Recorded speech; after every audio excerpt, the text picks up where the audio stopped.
What's up, Metal Summoners? It is so great to see you guys. Thank you so much for showing so much love to this show, supporting the show, and rocking out with all the amazing guests that we have, of which it's going to be an absolutely killer one tonight. Thank you for everybody who tuned in last night. We had a blast. We got a special Thursday episode for you right now on your Island of Misfit Toys with myself, with Angel Alamo. But we have got the man, we have got Kicks, we've got the Blues Vultures in house tonight. Ronnie Younkins, TMS alumnus, is back with us. Ronnie, thank you so much, man. Welcome back to the show, and thank you so much for giving us a little time this evening. Thank you for having me. Absolutely. Hey, that was just awesome. What I just saw, like all the people and jamming out. I might have to learn some of those riffs, and I fuzz out my amp. I got that. I have the ways to get that sound. If I got that sound and found a couple drum, maybe you guys. Yes, You play at one of those gigs. I'll go. I'm telling you, I can do it. Yeah, man. Start off the Blues Vultures. I want to see that crowd move like you just showed. I'm like, damn, is that what it takes to get out there? I can play those chords. I'll do it for like 5 minutes. Yeah. But then we got to go into something bluesy. You know what? I could die happy. No, I can do it for 10 minutes, guys. Yeah, I could die happy. But like, I jammed with Keep Ronnie. me going. I got that. I know how to get that sound, you guys. I don't know, man. It might be a new thing for me. Heavy metal Younkins. Yeah, the new like just show intro for the Blues Vultures. Just this heavy like where everybody's kind of like, whoa, what's going on? And then hybrid it into that blues sound. Yeah, I'm actually left-handed. So look how fast this. When I messed up and I played right hand on my life. Look how tight this hand. When I was a kid, I picked the guitar up like this, 6 years old, and then when I saw the Beatles and that stuff, I like Paul McCartney's playing it backwards. I was like, well, but my stupid book said at 8 years old and a guitar, Stella. Thank God for that. Because the plastic guitar would not stay in tune. The cello was good. Thank you, Mom and Dad. And the book said, go this way. So I turned the damn guitar over and learned to play as Melbay or Alfred Basic One. And I think Brian did the same thing. I heard Joe Perry did the same thing. So we're all a bunch of lefties playing right-handed guitars. Look how fast this man! I've been smoking if I played like this. What can I say? Anyway, we're gonna do that heavy metal thing, and I'll join you guys. Come up with a name, we'll do it.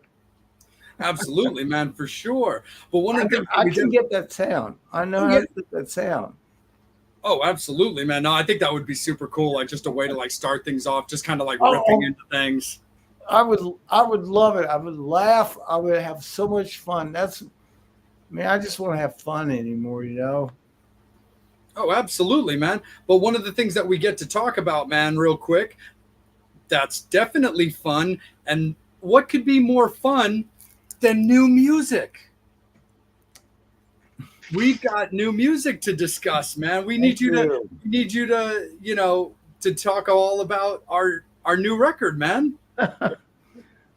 Like there it is. Okay, I'm grateful that we're doing this. For me right now, it's kind of removed for me because I've done it. I'm actually working on new songs. And like for me, that's like, okay, we got to go out and play some of these songs. Yeah, I'm doing that. The meaning behind it all. Yeah, that was a time. You guys had me on your show 3 years ago. Yeah. I was living in a recovery house. Mm-hmm. I'm fortunate to live at my home now, and I never thought I would ever even step foot in my studio again, and it's downstairs. I thank God for that. Yeah.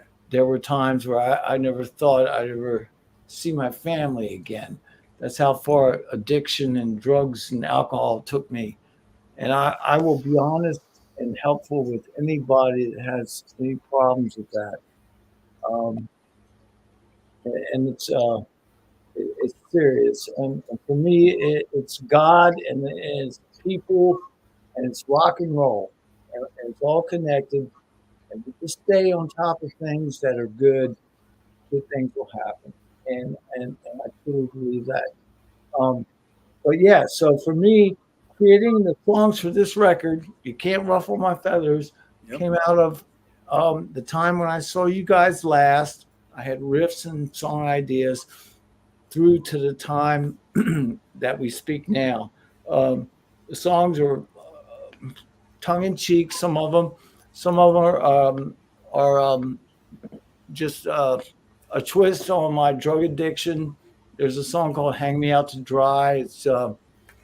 It's basically just it's a scenario for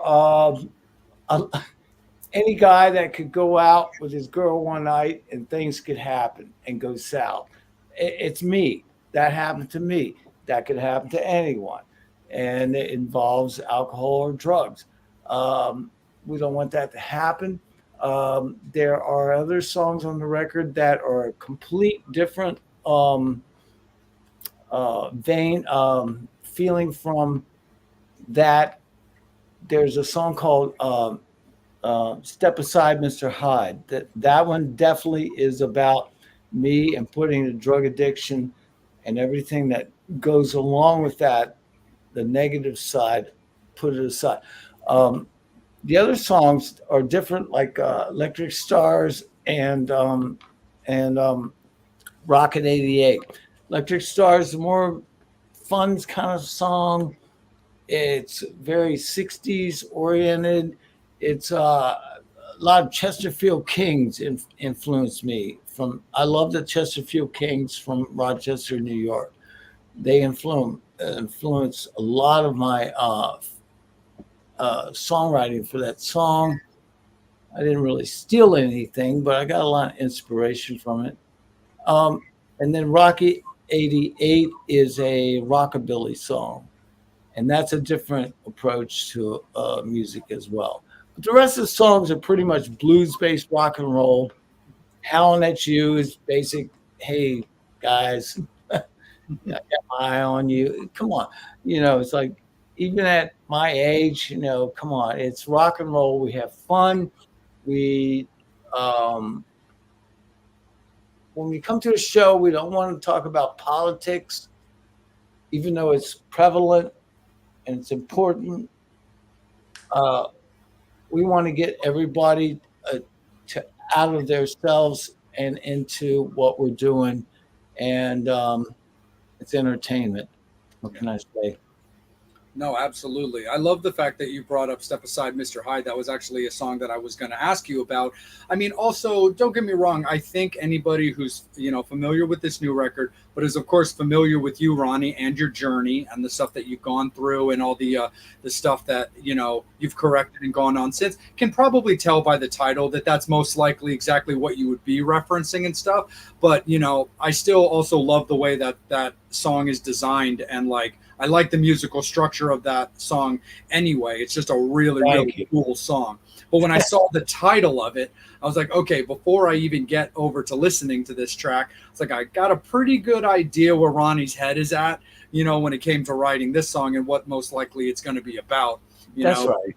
Yeah. So I think that one is definitely super cool. I mean, I love Hang Me Out to Dry because I think it's that cool, like you were saying, that bluesy but very riffy, to it. It's a very guitar forward song, which I think is really cool, and I love that. Thank you. Yeah. There we go. We got track listings popping up right there. Thank you, Angel. Wow. Yeah, man. We got Rock Scars, we got Electric Stars, then there it is, Hang Me Out to Dry. That's so cool. Mm-hmm. Absolutely, for sure. Thank you. But but with this album coming out, being so driven by handling your business and getting back on track and dealing with the issues that you were dealing with. Like, how does it feel now? Like you mentioned at the top of the interview about like being home, having your studio, something you weren't sure if you were going to get back. But like, how does it feel now to understand the trials that had, and now being able to get out, play these songs, and like musically teach everybody about what you went through? Gratitude. I have the utmost gratitude to be able to still do this, and at my age to go do this. And I just hope that people show up to the clubs and have a great time. Um, I will stick to my guns till the day I die with the style of music that I play and what I believe in. I had a couple people recently try to sway me to another side with the project that they wanted, that I talked to them about doing, and I can't do that. I just can't. I will stick. I had to say no. I'm not going to do that. I stick to what was inherent from my soul when I was a kid, when I was a teenager, through my 30s or 20s, 30s, and through the kicks years, whatever, to what came out now. I will stick to that. And it's a little bit of variation. Yeah. From Stones to maybe some 70s harder rock back to the Stones. You'll hear that variation. You'll hear Howlin' Wolf again with Step Aside and so high. But it'll always be there in that package. I might get a little heavier. I might get a little lighter, but it's there. I can't. That's my job. Mm-hmm. Absolutely.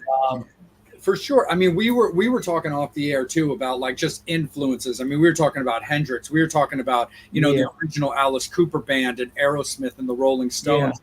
And the one thing that I don't think anybody can deny with the Blues Vultures is definitely those influences and, your musical heart on your sleeve as far as the bands that you were really into.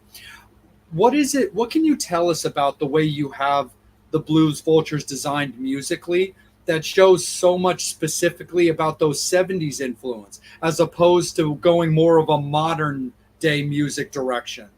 Have you thought kind of either way about something like that, or is the power of your influences just where your heart is at when it comes to your personal music? I think it's more about where my heart is at the time when I come up with these riffs. It's all heartfelt, and I'll have my voice memo on my phone on. I will have the ADATs. I have old machines, and I have stuff recording at all times. And it's never anything that's like preconceived. It's always just what comes out.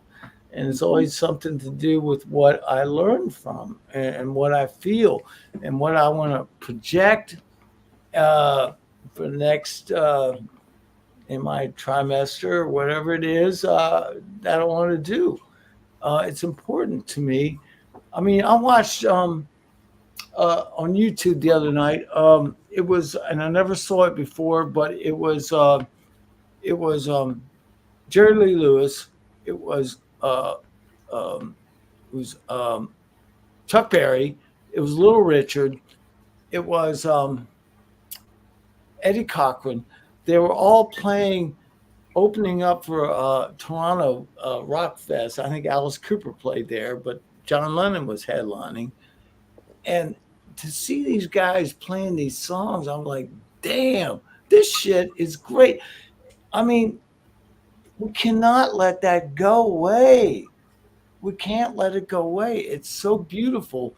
I'm like, Lucille, come on. I mean, like, the guy's voice is just amazing. I mean, it's like Steven Tyler, come on, it's beautiful. Yeah. What can I say? So I go back to these, because where else? Because I had a friend of mine in New York, trying to take me some other place with some music for a reason. I didn't get it. I was like, but wait a minute. You got to stick to your guns. And maybe you need to go back and listen to Johnny Thunders for a minute and not whatever it was. I don't even know. Sold Out Boy or some band like that. I don't know. I don't get it. But I'm roots rock and roll till the day I die. That's my point. That's what I'm going to do. Hey, that's the way it is. Absolutely. When you look at like staying for a moment just on modern day rock, like that topic, when you look or hear the music that comes out nowadays, do you feel like with all the changes in technology and the ability to have things at our fingertips, AI and tweaking things with machine, do you personally feel that that a little bit of that true rock singing, maybe that true frontman is kind of lost on the world now? Or do you feel like there's still the ability to have a true frontman, you know, in the new bands that come out? That's a good question. Actually, that's something I've taken to heart. After making this last record, I think the next Blues Vulture record is going to be more like what you talk organic, where we're playing together. We're going to work these songs out first. We're going to play them together. We're going to record it. We got a few overdubs, just like the back. I'm glad we haven't brought up kicks. Well, not a bad thing, but it's a good thing that we haven't. But back when Kicks made their first record in 80, 81, it was us playing together in the studio, and we did a couple overdubs. That to me is my favorite record. Yeah, I get caught up in overdubs. I can go crazy with it. I love it because I love Jimi Hendrix, but I'm not Jimi Hendrix. But at the same time, I try to do the best I can without going overboard. Next record, what you're talking about, bare to the bones, drums, bass, guitar, rhythm guitar, and we'll feel it out from there. Yeah, I'm totally about that. I get what you're saying. Yeah. It kind of goes in cycles. I think that it's important sometimes to go through. You guys are musicians. We all go in these cycles, right? Mm-hmm. Yeah. No, absolutely, man. 100% for sure. And I think that's like a big thing as well too, where like there's definitely room for the ability to kind of like, you know, go out there and like create something like audio style that's very catchy and driven, and it works. But when it comes to a lot of the bands, you know, regardless of influences, I mean, you got bands like Greta Van Fleet that have gotten a lot of traction with what they do, regardless of whether or not people think they sound like this band or they don't, or think they should claim their influence and they don't. Yeah. That's a completely different thing. That's not really a topic for us, but that's one way to do it. But then when you also have something like, you know, the ability, another band like Classless Act, who I've seen a couple of times, they're a new up and coming band that I really enjoy. They were on the stadium tour when Motley and Joan and Poison and Def Leppard did their thing, that I really like because it's that pure vocal design. But again, I do think that while there's so much benefit to technology, it creates a lot of loopholes when it comes to music as well, which can take away that organic feel that you were just talking about. Right. Absolutely. There were places, a couple places on the album that you can't ruffle my feathers, that we actually went in, and the engineer was able to put in his keyboards, and usually on bridges or breakdowns, and that was cool. Even though he wasn't in the band, we still had him play, but I think it fit the record okay. Yeah, you know, unfortunately, we don't have the luxury of having that live, but I think it fit like for me, when I listen to Hendrix, I hear what he does in the studio, and then I listen to Hendrix live, and so that's a whole different thing. Yeah. So I respect that, and I get that. Yeah.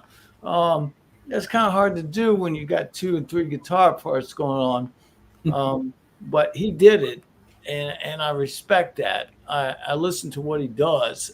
I take it to heart, seriously do.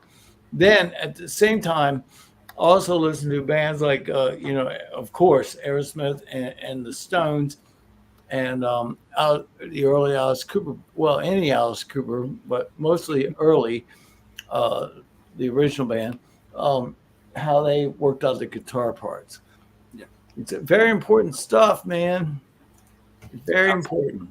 Absolutely. Capture the audience. Yeah, man. I mean, it laid so much groundwork, man. It is so many influences, so much just amazing music, and so many ideas and things to kind of rock with. But speaking of a man that's got great ideas, our beloved Angel. Let's kick it over to you, my guy. It looks like Ronnie is getting a ton of love in the comments. So I do want to throw out there, fans. Hey, we appreciate you guys, all of you Blues Vultures fans, Kicks fans, and just Ronnie fans in general. Anything that you want to ask Ronnie, of course, you guys are a part of this show. So make sure that you're putting any questions, curiosities, anything you want to hear from Ronnie, put them in. Angel and I will always get to them. You know, that's Angel's area of expertise as well, as he monitors all that. Don't be shy. We want to hear from all of you guys. Angel, go ahead, my friend.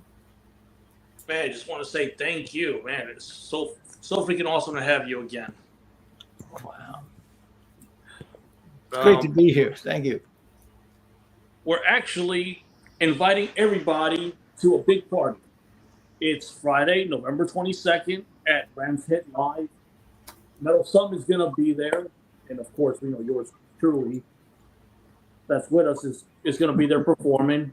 So we're inviting everybody to come down, sell out the place, party. Yes. Yep. What better way to party on a Friday in November? That's a great. Thank you.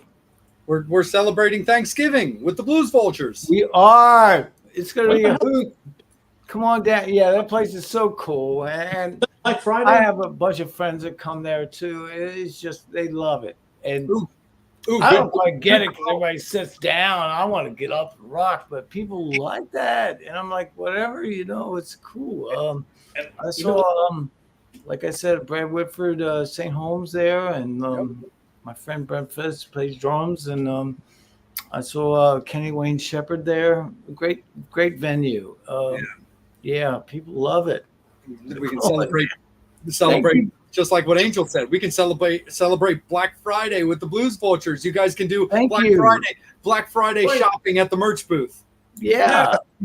We're going to play longer. We're going to put some extra songs in the set. We're going to play it for 2 hours. Now that's a Black Friday special. That's a show. That's right. Yeah. And we're going to keeper in November. play songs that we haven't really played before. Rich and I are going to bring out some acoustics and play a Pick to the Bone or something off of the second record, Nice. So, yeah, it's been great. We are gearing up now to play August 17th at the Racehorse Tavern in Thomasville, PA. Then we're going to play a place called McAvoy's. Yep, I got the dates right down below. Right. And then we're headed to the Whiskey A Go-Go, and then to Camp Counts Vamped in Vegas. Nice. What a great way to spend the time in Vegas. So we're gearing up for that as we speak. We've been rehearsing. Rehearsals continue. And I say that in a good way because it's all good, and I look forward to it. And I'm grateful to be traveling west to play. Hope to see some friends there again that I haven't seen for a while. And yeah, it's gonna be good. Yeah. Yep. If you need to write down any of the tour dates, they're right down below for your convenience. Absolutely, fans. We want to see you at all of them. Thank you very much for listing those. Thank you so much. Of course. Speaking of homework, oh yeah, bunch of questions. Okay. Let me get it right. Let me take it from the top. There we go. You mentioned, Teresa says, you're currently writing. Is there anyone you want to collaborate with? Who, me? Collaborate with? That's an interesting question. Well, right now, I haven't really thought about it. I do have 2 new ideas that I've been sending to a friend of mine. He's a lead singer in Brooklyn, New York, and his name's Paul Bertolino. He's a great lead singer, and so I have a couple. I'm actually redoing a couple riffs downstairs to send to him. I sent him a couple roughs of them, but I'm going to be getting together with Paul towards the end of September, and I'm looking forward to hearing what we can come up with, just for something different. The Blues Vultures are always number 1. Did I put up 2? Yeah, I put up 2 sign, but number 1. And I have new riffs ideas for the Blues Vultures, and I'm sure they do too. However, there are some things that I would like to do in collaboration with other entertainers. Yes. And someone, Chris wants to know, raisins are important. They want me to ask you about raisins. Right. Raisins. Those were my, we're talking 30 years ago. That was my, I don't know. I had raisins in my rider. I ate raisins for sugar, and I guess gave me some kind of lift or something. That's so funny. Raisins are out now. I'm done with raisins. Sorry. Get ready for this next question. Ronnie, did you get rid of the skunk? Skunk still lives here. I smelled him the other night. I stay clear when I take the recycle and the trash bins out. I kind of program around the skunk smell. He still lives within 3 or 4 houses radius of my home. Sometimes under my steps, but he's still here. He's a good guy. I just try not to come in contact with him. That's all. And hey, you won't complain about the loud noise, so. He just wants to talk. Yeah. And I've had plenty of those. To the point where I opened my basement door and this like person, my neighbor usually, this awful look on his face, like, can you turn it down? Or the police. How many times did the police shut up? Excuse me. But yeah, so anytime, hey, how you doing? I'll turn it down. I know it's after 10. They so lack 10, I'll turn it down. God, it's so hard. I just want to play rock and roll. They so good. They so lack vision. Yeah, I know. We all go through it, right? Kids on the Block fans. We do. They're new kids on the block. New kids. They're the ones that complain about the noise. I mean, that's my brother complaining about the noise. It's too loud. Like, fuck you. Play your New Kids on the Block records. Have you named the skunk?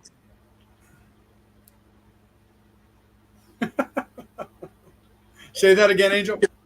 Have you named the skunk? Does the skunk have a name? Oh no, the skunk does not have a name. I don't know why I'm asking.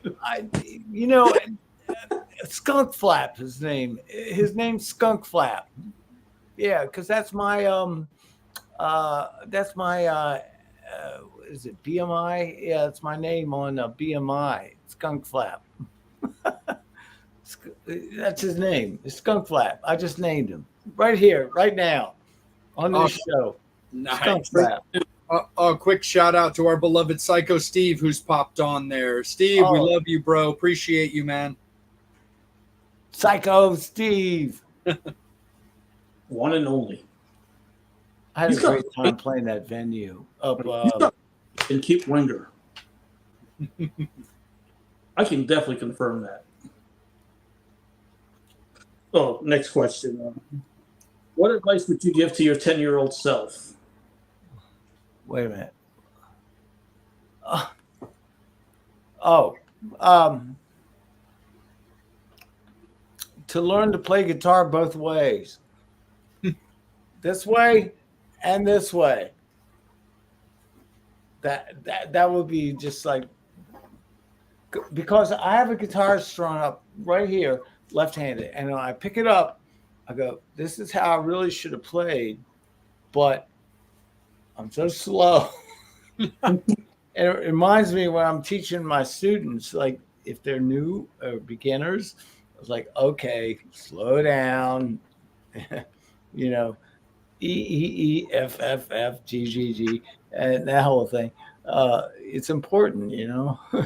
But yeah, note to self: if I would have had to do it over, I would learn to play both ways. It couldn't have hurt, actually. Been a cool trick, you know. Any chance of playing the Monsters of Rock cruise again in any form? God only, I wish, you know, the Blues Vultures name does not lend itself for heavy metal. I've run into a problem with the name. I actually talked to the guys about changing it. And then we thought that no, we're going to stick to our guns and follow our hearts, you know. I think there's a problem with the name.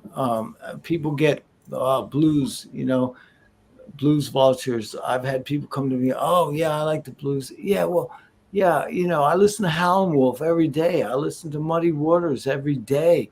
I go back to this stuff. This is where it started. But I will not play 12-bar blues for 3 hours, you know, at a show. You're going to hear some rock and roll. And guess where that came from? It came from the blues. Come on. And I mean, it's as simple as that. And that's what I believe in, seriously. And that's what I will do till the day I die. It's just my job. It's in my soul. It's in my heart. It's in my fingers. It's in my mind constantly. And I know you guys know where I'm coming from with that. So that's how I feel about it. But yeah, it's point being said, the blues has inspired us all to play what we play.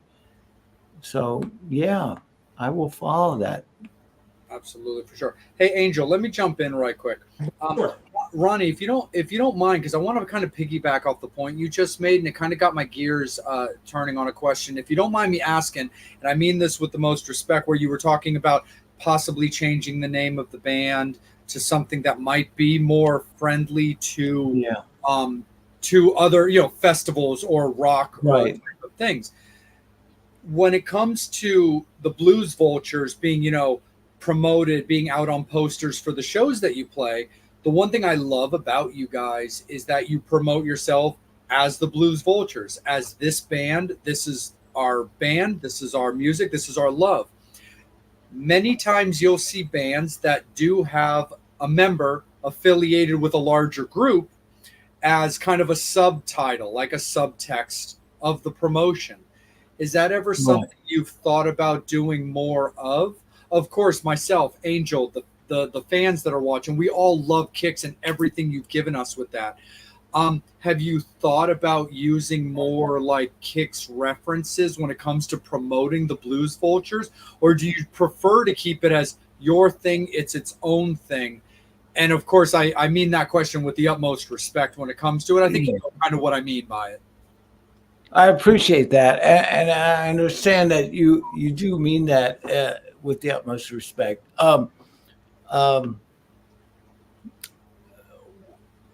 We actually have had to make a few accommodations for shows that we're doing out west. at the Whiskey A Go Go and Counts Vamped in Vegas, where actually we're going to perform 2 Kick songs. Oh, okay. In the set, and I portrayed it to the guys as such as, you know, we've been a band that started many years ago, playing 3 sets a night, many cover songs, only to throw our originals every 4th song, to the point now where I'm grateful to say that we're able to play one 90-minute set of 85% original songs, a couple covers, maybe a Stones song, maybe a Johnny Thunder song. But in the next couple shows, we are going to add a couple Kicks tunes. And they're ones off the first record that are a little more true to my heart as far as blues-based. The Kid and the Atomic Bombs. Atomic Bombs was the first song I ever learned with Donnie Purnell, and that holds true to my heart forever, for a lot of different reasons. And the Kid. So those songs, I think, kind of fit the Blues Vultures mold. And we're okay. We've been rehearsing them. We sound okay good doing them.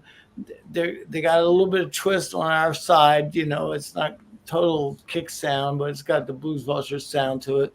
But those songs are very blues-based rock and roll. And that's how Kicks, I envisioned. I don't know, when we started out, I envisioned it as to be more of that style band. Sure. It kind of took a twist into the more AC/DC style, which is all good, due to the lead singer. That has a big change in the effect of the sound of the band, of course. So having said that, I'm looking forward to, trying to branch out a little bit without changing the name, and incorporating a few Kick songs in the set that would fit the mold of the Blues Vultures. That's for sure. Yeah, and that's the thing I love, because like that's the one thing I love about the Blues Vultures, about your band, about the way you guys have always carried yourself, is the fact that when you go out and play, it doesn't say, the Blues Vultures, featuring Ronnie from Kicks. A lot of bands do that, and of course they're completely entitled, and rightfully so, to take advantage of their other situations and stuff. But one of the things I've always loved about the Blues Vultures is it's like, hey, this is the Blues Vultures. Come on out. If you are familiar with the band, or if you research the band, you're going to see, hey, Ronnie Younkins is in the band. That's awesome. Or you're going to come out and be pleasantly surprised and be like, oh, wow, I didn't know that. That's pretty rad. He's got this band that's his, that he does outside of that. And that's the thing I think is super cool about the way you've always done the Blues Vultures, where it's always been Blues Vultures first. It's never been, by the way, I want to take advantage of the association here. It's always been like, look, you'll figure it out when you come and see us. But that was the one thing that kind of got me thinking a little bit, was when you and Angel were talking about the Monsters of Rock cruise, and you were like, that's the only problem, is our band name doesn't really, you don't think Monsters of Rock, you don't think Kicks, you don't think rock and roll at first, even though we have no rock and roll without the blues. And so that's just kind of what got me curious if you'd ever toyed with the idea of putting that subtext in there. But I like personally and appreciate that you don't. Thank you. Yeah. Thank you. We have talked about it, and pretty much got to the point where we decided, no, it's not going to work. We thought, what about Ronnie Younkins and the Vultures? What about the Blues Rock Vultures? What about the Rock and Roll Vultures? We went through all this, and we were just like, hey, we went back to what you were just saying. Let's be proud of the name. proud of what it's about, and just stick to our guns. And hopefully that this new record will help portray some of that to other people. And I hope so. Absolutely, man, for sure. Angel, let me kick it right back to you, man. I appreciate you letting me pop in real quick because I didn't want to go back to that later in the interview. So, Angel, appreciate you, buddy. It's all you. Oh, nothing wrong with flowing. Andrea wants to know any stories with Motley Crue. Oh my gosh, that's so. There was a time where second record I did not play on. It was called Cool Kids. I started a band with Donnie Purnell. It was a couple guys from Pittsburgh, and when they didn't work out, we couldn't afford to keep them here because we were so poor. We got a hold of Brian. I got a hold of Brian Forsyth. We moved into his basement, which was not far from where I live. And we had a drummer and a singer that got us through the first couple of years until we got Steve and Jimmy. And we did our first record, which was pretty much playing together in the studio. We played all the rhythm tracks together. I watched Donnie and Brian, Jimmy back in the corner, and Steve in the scratch booth. And I mean, that's how we made the first record, was basic.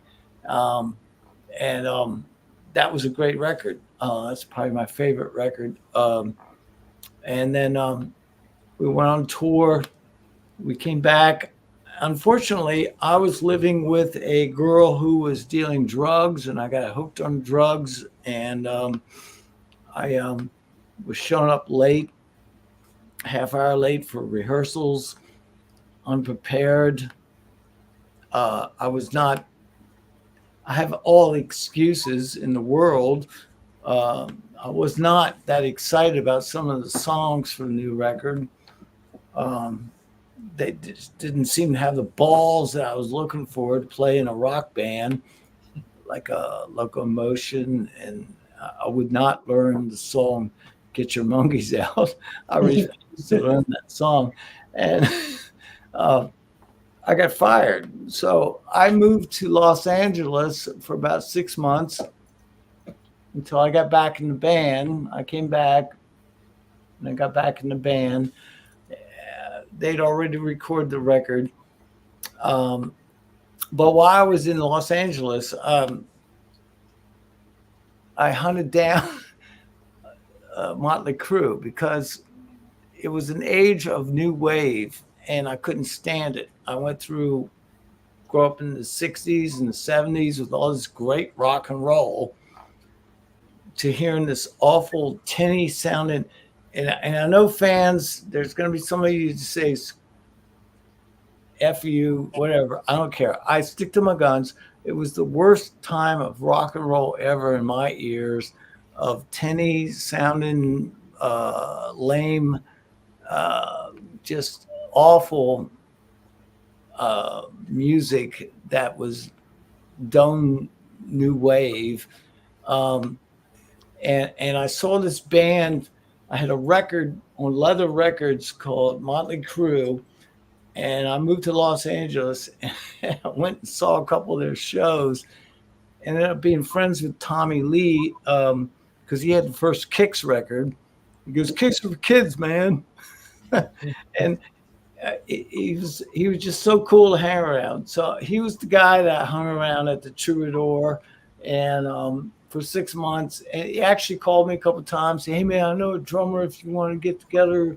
You know, I was looking for bands to play with and stuff. And he was just really cool. I went to a couple of rehearsals with him, and a friend of mine, her name was Bambi. She was a sweetheart. She took me to a couple of rehearsals, and then I went to a couple of shows, and that was pure rock and roll. And it was just like, here it is. It's like Roots. I mean, there was no frills. I mean, these guys made their own stage props, their own skulls. They had their own Marshalls. You could tell they loved them up on stage. It was just really cool. and we're talking Magic Mountain and 2,500 people, and I had a great time, and I saw this develop, this hard rock thing just rise up out of the horrible new wave era, and these guys put the knife through the heart of any of that radio crap. And I moved back here, got back in the Kicks band. We started making we did the tours and videos for the second record, which I wasn't on, but then we started working on Midnight Dynamite, which was really the hard rock record of Kicks. That was the epitome of the Kicks revolution. Yep. Brian wants to know, tell us about the first show that you played live. Well, the first show I ever played live was when I was probably 9 years old, and I played "Groovin" by the Rascals. I had another guitar player, and his guitar wasn't in tune, and I had a trumpet player and someone playing tambourine. And it was Young Rascal. We played it to my school when I was, 7 or 8 years old. Totally embarrassing. But that was my first gig. And then from there, when I was 14, I started my own bands. We play at the school coffee breaks, or what do they call it? Not coffee breaks, but I don't know. We play at noontime in the high school gymnasium for whatever it was. That was my first real gig, lugging amps in on the back of a pickup truck, or whatever we could find, and the drums, and playing the gig. And it was good. That's what I live for. Still do. Here's an interesting comment. The artwork on the artwork cover is also your son. That is my son, Rowan. He did the artwork by hand, and he's just an amazing artist. When he was a year old, he was drawing these beautiful pictures. Now he's 15 and he's making album covers. I'm just like, wow, yeah, you go, boy. Yeah, he's the best. He's a great guitar player too. You go, Rowan. Rowan made that. He's the best, and he's a great guitarist. Your favorite songs to play? Favorite songs to play? Oh man. Wow. I still get a thrill out of playing it's called "Little Bit of Whore" by Johnny Thunders. I get a thrill out of that song every time. And Jumpin' Jack Flash, it has to be my go-to for my whole life. I have my own version that I stick to. I have to say Purple Haze, Jimi Hendrix. Yes, I love that one, especially the intro. Yeah, Purple Haze for sure. Yeah.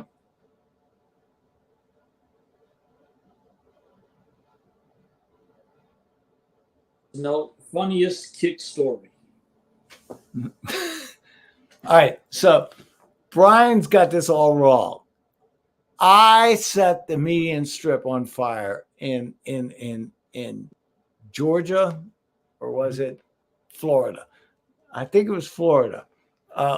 We buy this is back in the 80s. We were doing a 95. We call it the I-95 road crew, a road trip in our van, the Nut Wagon.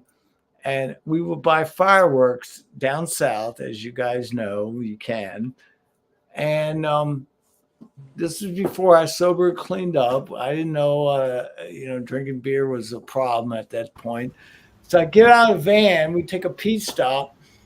I set the bottle rocket in the beer bottle and light it on fire, and it go flying across, only to catch the median strip on fire.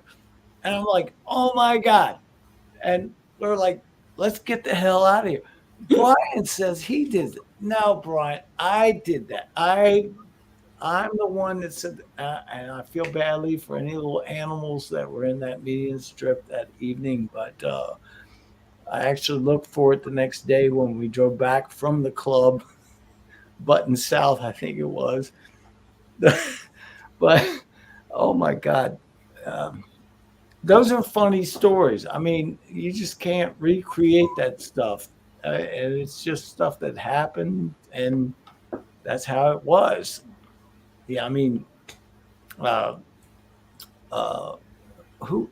Oh, Bottle Rockets, Franklin Hotel, Los Angeles. The bass player from LA Guns. Him and I set off the best bottle rockets out the Franklin Hotel. It was so much fun. Are you talking about Kelly Nichols? Kelly, yeah. Kelly, oh my God, we had a blast. I mean, come on. It was so much fun. I had so much fun playing rock and roll in my life, and I'm grateful to it all. Yep, totally.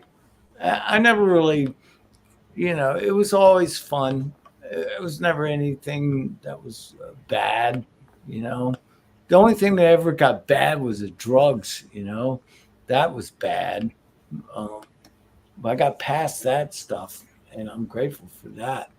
My God, whew, that's the worst. And I just had a friend of mine text me the other day that he relapsed, and it saddens me. And I will go see him and try to help him. And it can happen to anyone. It's our faith in better things that keep us going. And I truly believe that. And that's what keeps me going, is my faith. And also rock and roll. Rock and roll has definitely kept me alive. I will preach that till the day I die. No, it's true. I mean, music is everything. It is. It really is. It is like the soundtrack to our lives. It is. Yeah. It's so true.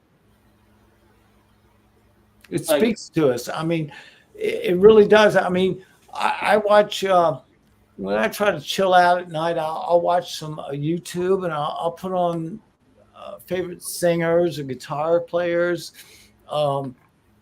Lately, I've been watching a lot of early Alice Cooper stuff, and to hear what Alice is going through in his life too has helped me immensely, from his trials and tribulations with alcoholism, drug addiction, to keeping it together and just performing and believing in what he does. I mean, that is so powerful to me.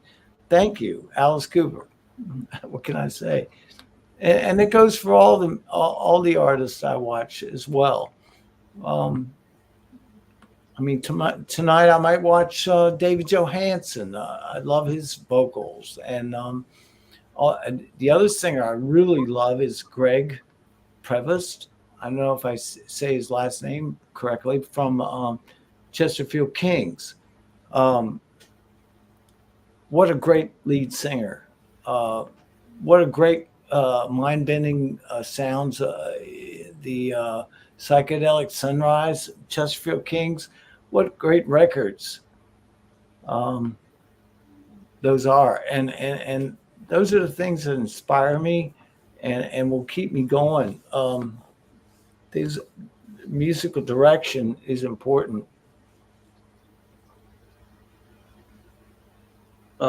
When it comes to music, do you ever have leftover songs that did not make the record for whatever reason?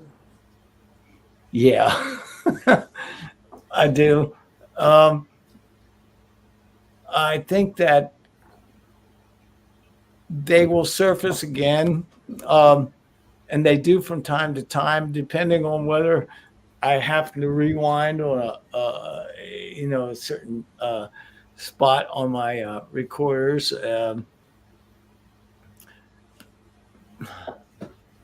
I have riffs that I go back to, and it's important that I do follow through with them. And I'm glad that you asked, because sometimes I overlook some of the things that I recorded a couple years ago. And when I go back to it, I go, oh, okay, that's valid. Why don't I work on that? And then I'll add some drums to it and bass, and take it from there. So yeah, that's very important, and it's a good question. I do try to look back through everything that I've done, and not only to say that anything that's new could be inspired by something that I've been listening to recently. You guys know, you're musicians. They want to go from rock and roll to Psycho Steve, who wants to know, see if I put it here correctly. Where do you get your bell bottoms? All right. Well, first I got them in Los Angeles. I lived out there for a while, and it was a period where you couldn't find them, but I found them on Melrose at the thrift stores. Since I moved back west, actually the ones that I wear pretty much they're girls' pants. They're my wife's, and if not, I go to Goodwill and I look in the female section. I do not go to the men's section. They're not going to find bell bottoms there. So I look in the female section, and yeah, the hips might not be right, but sometimes I find them that fit just right. That's where I find bell bottoms these days. but the original ones that I have are real cool. And God bless her, she passed away. But her, she made me really cool pants. Let me think. I'll think of her name in a minute. But God bless her. She made me leather pants designed after my jeans. That I had a really cool pair of jeans that fit very well, and she made me bell bottoms, and Terry King. She made me leather pants. I still have them, 2 different pair. They weren't cheap, but they were brown and black. And she made pants for, I'm name dropping, for Keith Richards and for Joe Perry. And Terry King Creations, may she rest in peace. She passed away, unfortunately. And but she made my leather pants for me, designed after a pair of bell bottoms that I had that were jeans. So I really love those pants. I still have them, and may she rest in peace. She was the best. She made me jackets, very cool jackets, and she was just the best. She had made clothes for me back in the 80s too. Back in around Cold Blood, the whole Blow My Fuse era with the Kicks band. But yeah, so she was a big influence on my clothes. Terry King, God bless her.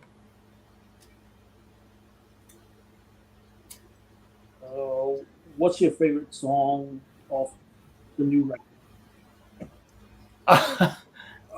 They're making. Oh man, I have to say, "Hang Me Out to Dry." "Hang Me Out to Dry" is my favorite song.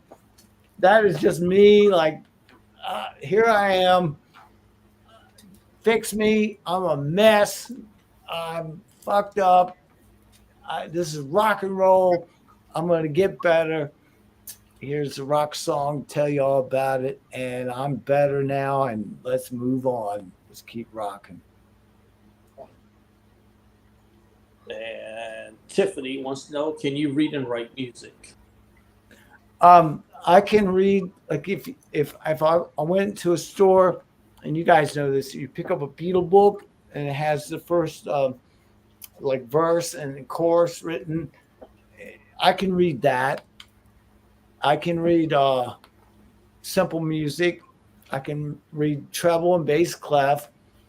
But if it gets into like, and I had to give lessons a few times, if it gets into a slash solo where there's leisure lines like 5 beyond the staff, forget it. I'm out. Forget it. You lost me. Let me hear it. Play it, lick for me. Maybe I can figure it out. But yeah, I can. If you open a book, I can read the melody. Yeah, that's a beautiful thing. And did you ever play sports? No, I never ever had any interest in sports ever in my life. I found it to be counterproductive to picking up the guitar. I don't know. I grew up on a farm. I worked with my father, and my father let me practice in his warehouses.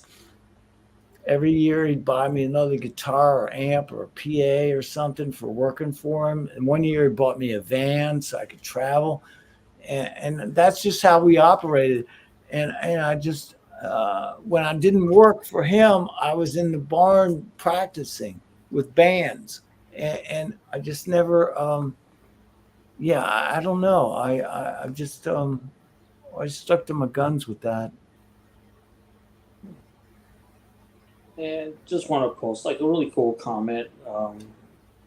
I remember seeing your face light up, seeing Alex Cooper in Texas in 2008 at the festival that Kids played. You made me smile so big that night. Unbelievable. Yeah, I remember that. I was so, I'm just like enthralled that we were actually playing on the same. I mean, it was a day before that we played, but still that we were on the same festival as Alice Cooper. I mean, yeah, I think I don't think Ryan was playing. Ryan was with them that year. I think it was Kelly. Oh crap, I forget his name. Kelly.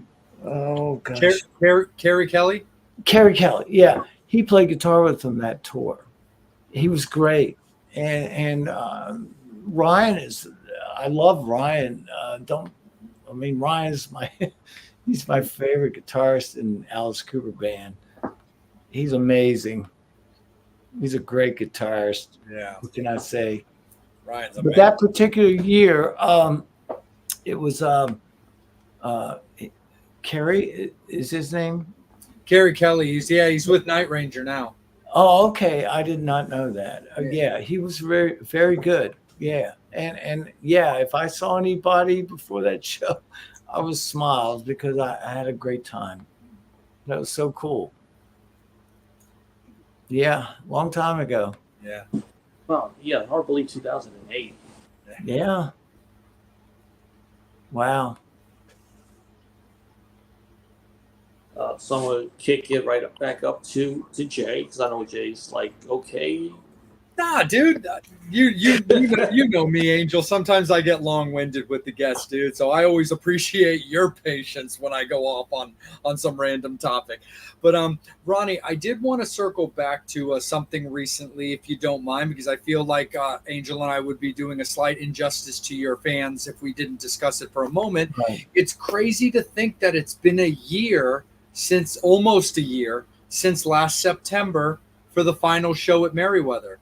So I would love to just hear your kind of thoughts and perspective on that evening when it came to that farewell show.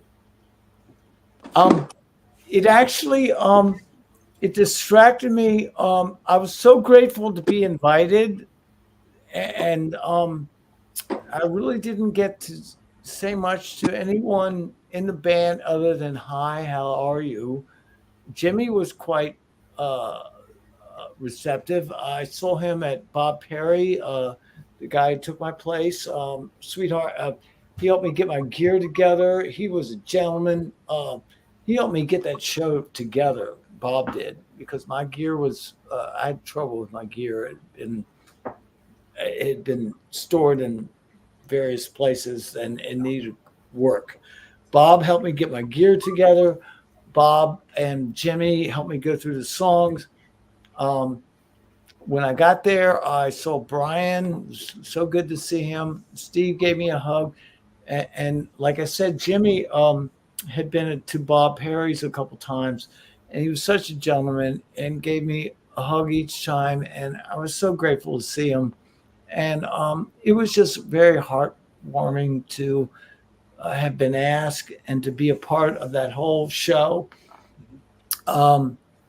It did take away from about 2 months of my recording time with the Blues Vultures. Usually when I get into recording, I'm just like focused from hour 1 to 24 hour. But with this, I had to focus on other things with the kick songs and the gear. And so it took some time out of my productiveness to get the Blues Vultures CD completed. So we were a little bit behind. And so once that show was over, I persevered to get it done. And I really poured my heart and soul into it. But that was a catalyst, actually, that show with Merriweather, for me to really dive into getting the Blues Vultures CD completed. It was definitely a motivation for me. I enjoyed seeing everyone there. It was amazing. I had a whole solo worked out, which I couldn't do because I didn't know when we got there that there was this big structure in front of our gear. And I had a whole thing. I stole it. I didn't steal it, but you borrow from people. I borrowed this whole idea from Ace Frehley's 1977 Japan guitar solo. And I watched it over and over and over. And he had used 2 guitars. He had smoke. And I watched Joe Perry do the whole smoke thing. But I had this thing worked out where I'd use my amps. I couldn't even get to my amps. They were like 10 feet down from behind me. And it was like, so I had to like improvise the whole solo thing, cut it in half and just simplify. It was just like, okay, it's fly by the seat of your pants. It's called rock and roll. And here we go. So, but yeah, you know, I didn't know. I did the best I could do. I really wanted to deliver. And I really wanted to present the best part of me that is in me, that is me. And I'm good. I'm just grateful that I was asked to be a part of it. What can I say? And what can I say other than it was a catalyst for me to get this ball rolling for You Can't Ruffle My Feathers, which is, I think, a kick-ass rock and roll record. And I'm glad that you guys have it. I'm glad you listened to it. And Yeah, I appreciate that. No, absolutely, Ronnie. And I think that's awesome. Like I was there. Megan was with me. You know, she loves Kicks, and she didn't get to see Kicks very often, unfortunately, but got to see them, you know, at some recent M3s. And we went to the farewell show, and it was amazing. It just felt so good. And then it's just kind of like a follow-up to that, because of course, you know, as Kicks fans, and we love Bob. Angel and I have been fortunate to have Bob on the show, and he's such a gentleman. He was so great to have on. Oh, yeah, he is. Very wonderful guy. But of course, as Kicks fans, we were always, you know, very respectful of him holding down your side of the stage, and us always wanting to see you back up there, you know, in your rightful place. And then that decision happened to where it was a wrap on Kicks. How do you just kind of look, if you don't mind, about life after Kicks? I love how passionate you are about the Blues Vultures, and it's so awesome. You know, I've gotten to see the Blues Vultures already a few times, like, you know, and Angel and I are looking forward to November. It's going to be an absolute party. But how do you look at life after Kicks? Do you just kind of look at it as that was a great part of my life and I appreciate it and I can handle that situation was done without me? Or is there a little part of you that maybe wanted to see it go a little longer for that potential to go back? I think it ran its course in the time for the lead singer and the drummer, Steve and Jimmy. And I think that the guitar players still have some things to do yet. I wish that it could have gone along a little bit longer, really. I wish that I could have rejoined them and proved myself to be the guy that I was for 21 years, that they knew me sober and clean. Woulda, coulda, shoulda, but it didn't happen that way. And I just want them to know that I love them and that I can't say more than the best things about each and every one of those guys, and for what we all did together. And we definitely ran the course, and I understand that. For now, I think that the Blues Vultures, I take it pretty much back to where it got sidetracked from the beginning of the Kicks band with Donnie and I. The original band I thought was going to be more Aerosmithy sounding and a little more blues rock sounding, but when you find a lead singer like Steve, that's going to lend itself to a whole different sound. And that's what it did. And that made sense. And it worked very well for the band. But for me, taking it back a step, that's where I'm starting from with the Blues Vultures again. It's like when I mentioned earlier that I'm playing 2 Kicks songs. I mean, I really don't want to play them. I would like to let it rest in peace, but if the club owners want me to play them, I can't deny the fact that The Kid and Atomic Bombs are probably the 2 most closest to my heart and soul between me and Donnie, as the original band can come to. And for me to play those songs is an honor to him. He might not like it, but I'm doing it as a contribution to rock and roll, as far as this band, the Blues Vultures, and anything that I can lend to the rock and roll ear that comes from here on out. I mean, we're all trying to keep it alive. Absolutely, man. No, 100%. And like, we appreciate you being so down for the conversation on that topic, Ronnie. Like we always, Angel and I are very hardcore on positivity and respect when it comes to the show and stuff. So we definitely appreciate that you're down to talk about those topics. And just like your first interview, you've always been so transparent and so wonderful. So we always appreciate you for that, man. Thank you. Absolutely. When it comes to the Blues Vultures on the road, of course, we've got the track listing going below. We've got the tour dates that have been going below as well. How do you look at the Blues Vultures on the road? Like, do you enjoy getting out there? You're playing Vegas, you're playing LA, stomping grounds, of course, in your history. But how do you look at travel nowadays versus back then? I look at it the same, pretty much. For the last, when the Kicks band was still out and going, it was fly dates, we called them. It wasn't like back in the 80s where we had trucks and we schlepped our gear across the U.S. or it went on a semi with the headlining band.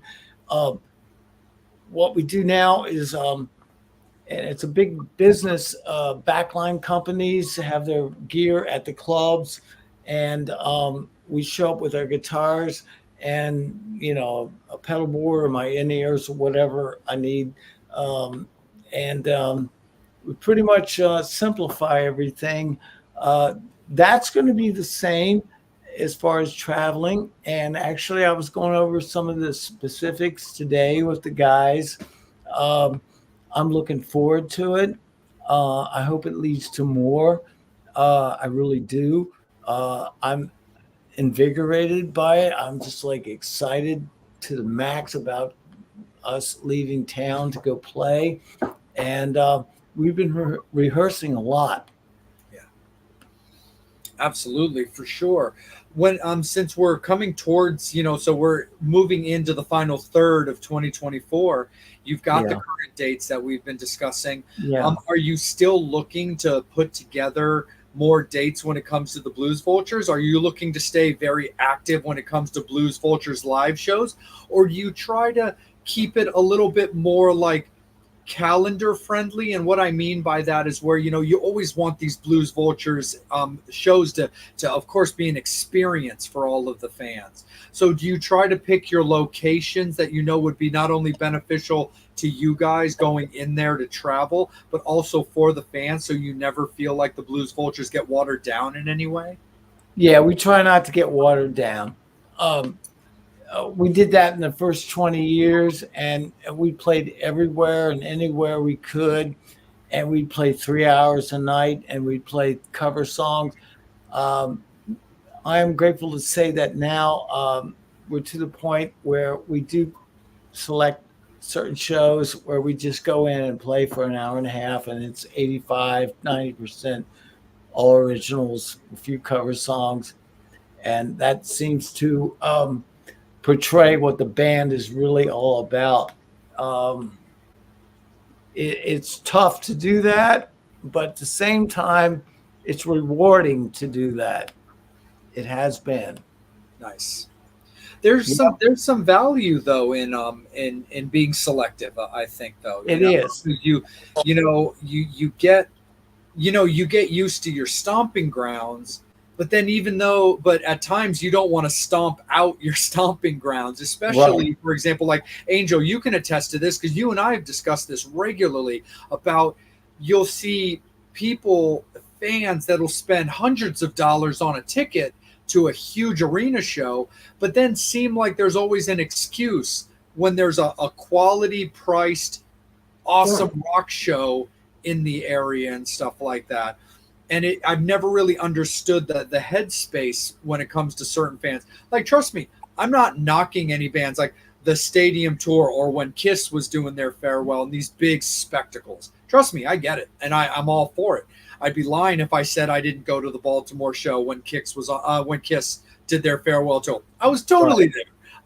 But it's crazy to look at when you have these great bands, great shows for reasonable prices, and it always seems like something gets in the way. And so I do think there's a lot of value in the way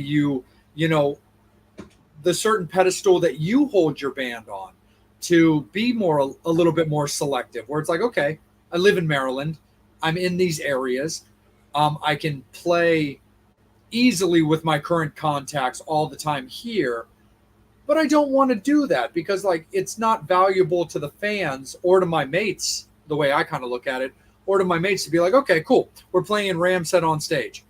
Right. Well, they're kind of local for me. I can let's reschedule for 2 months. No, we don't really want to do that, So now so much excitement because it's been a minute since you guys actually played Maryland. So now that Ramset on stage show, it's so exciting that you guys are there. Thank you. And that's what we're trying to do: create shows and for people to come and have a great time and to remember those shows in particular. And that's we as a band respect that. Maybe I think our drummer Joe would probably like to play more at every different place. But for Rich and I, the other guitar player, we were more about let's making sure that this next show is going to be special, and this next show is going to be special. And it's not just what we used to do 20 years ago or 15 years ago. You could see us every weekend that I wasn't out on the road with the Kicks band. We're playing at Cactus Flats or whatever. That was a great place for us to play. But for now, it's different, and I respect what you're saying. For us to go out, we want to present something that is how do you call it? A gathering for the people and our friends to come to. Yeah, Absolutely. Shout out to Jim Haim right here. Not sure if you're familiar with the venue, but he'd like to see you play Club XL in Harrisburg, PA. I would love to play Club XL in Harrisburg. And be pummeled by the bass bends under the stage. I played there with Kicks a couple times. It's like, what were those like old like when your kids they had the gyration, the football players on this little electrical field, and they jostle around. That's what it was like playing Club XL with Kicks. The bass under the stage was so ungodly loud. I felt like I was being vibrated across the stage. That's but yeah, Club XL. Yeah, just turn off the bass bends and I'm there. You're just looking over at Schenker, being like, "Dude, can you turn it down a little bit, bro?" Right, Mark, it's your fault. No, I knew it. Exactly. It's like you over there for sure. Absolutely. Fans, hang tight because I'm about to kick it back over to Angel to give some more time to him and back to you guys as well.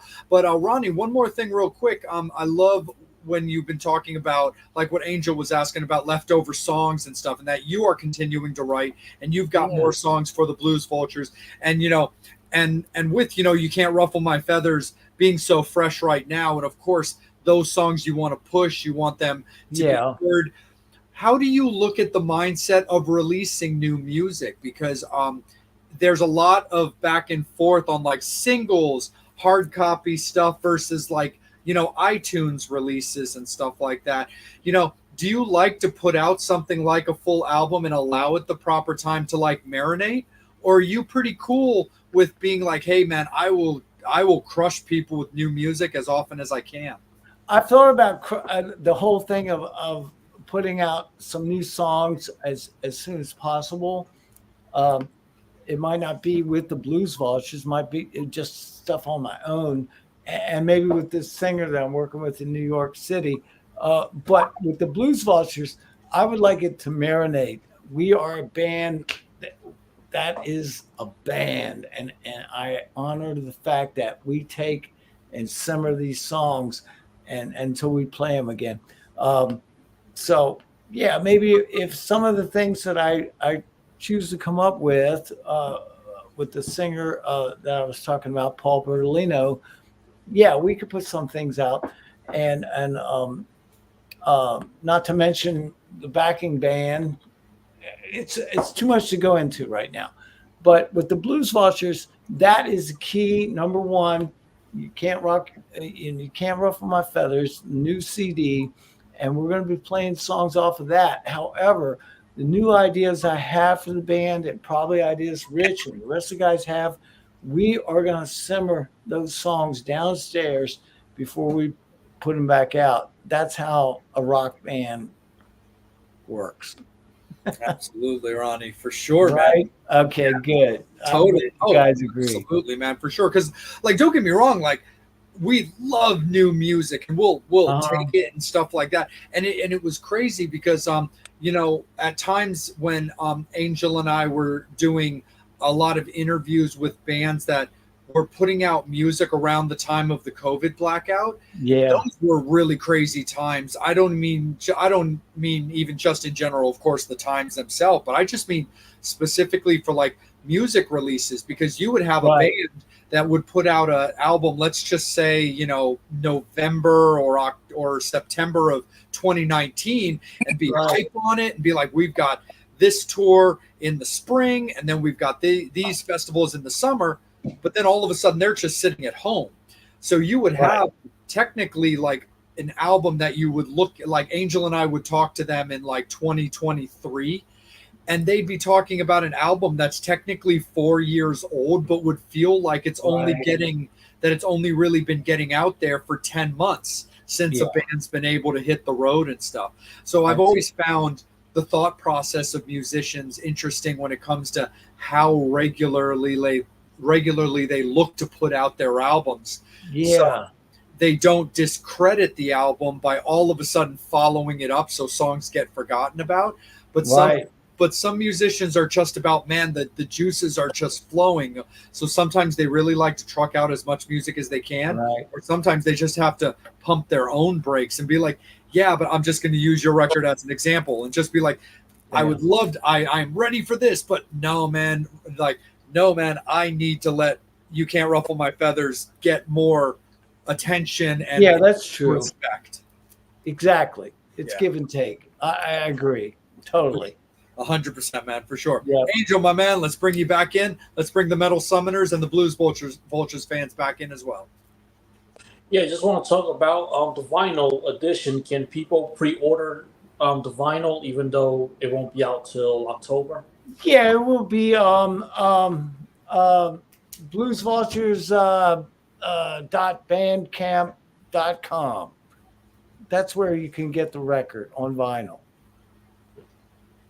And you can get the CD for the same price you would buy a CD at Tower Records. Yeah. 30 years ago for $15. Yeah, that's right. Plus shipping and handling, $5. Yeah. With inflation, it's actually cheaper. I know. We're not making any money. I just want to share the music, What can I say? Yeah, but look, at the end, we should pay for it. Yeah. I mean, it's all good. It's all good. It's rock and roll. We figured it out. It's all good. It works out. It's all cool. We just want to share the music. Yep. And see it live. Oh, it's a question from Ricky. Do you have a guitar close by that you could plug in and play some of those awesome 007? Usually I do. Usually I have my guitar plugged in. I don't tonight. I usually sit here with one. I thought about it, but I don't right now. I'm sorry. Or I would. Maybe a TMS exclusive episode where we do a little jamming with Ronnie one night. That's right. And this is just a comment. Just comments not to always do you get to hear others speak of you. I met you with Warren DeMartini. After you had left us, he spoke so highly of you and your talent. Oh, my God. Well, that's a compliment. I mean, that really is a compliment. I would go out when 30 years ago when Kix toured with Rat for 6 months, every night after opening up for those guys, I would be on his side of the stage, usually with Brian or Steve, watching him play guitar. He was an amazing roots, blues, rock guitarist who also knew the flash. He is a great guitar player. That's a compliment to hear him say that. Thank you. Joanne, you should write a book. With your sobriety, you can help so many. I would. I'll write a book. I'm going to do that. I'm going to write a book. It's going to be about sobriety too, because it's so important. I mean, I just can't. Last time I talked to you guys, I was living at a sober house, and I wasn't sure if I ever returned home. I'm at home. I thank God every day of my life for my family and for the people in my life and rock and roll. I don't take any of it for granted, ever.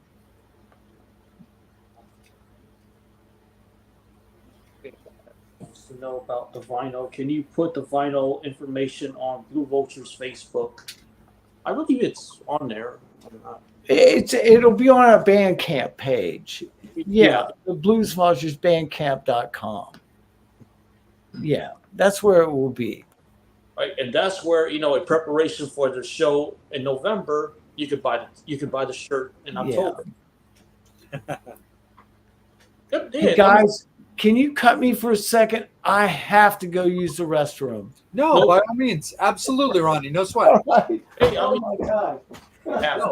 No, for sure. Like honestly, and Metal Summoners, we love you guys, and that's also to a testament to you guys, as well as of course our guest and Ronnie, for having such great conversation to where they want to rock out with us and stuff like that. And sometimes a momentary break is a necessity and stuff like that. But like Angel and I have been discussing, and like Ronnie's been talking about, the tour dates are right along the bottom there.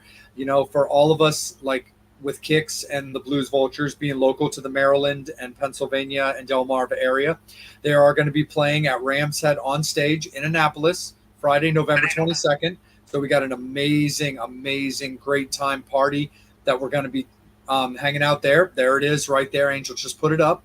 You know, Ronnie's talked about it being a 2-hour set, lots of great music, throwing in some covers, and just come out and have like a great time. The Metal Summit's going to be there. I'm going to be there. Angel's going to be there. Megan's going to be there. It's going to be a great time. So come on out and check out, you know, Ronnie and the Blues Vultures at Ram's Head on stage. Again, they're also going to be playing in Vegas at Count Vamp. They're going to be playing at the Whiskey A Go-Go in LA. And they've got a lot of shows just throughout the country. So we, you know, Ronnie and I just got done talking about the COVID situation. Keep in mind, we've got rock and roll and live music flowing and back. And the Blues Vultures are no exception, man. You guys are out on the road rocking out. And we were just going over with the fans during our little intermission about the various dates and getting out to see you guys, whether it's at Annapolis, Vegas, or the Whiskey.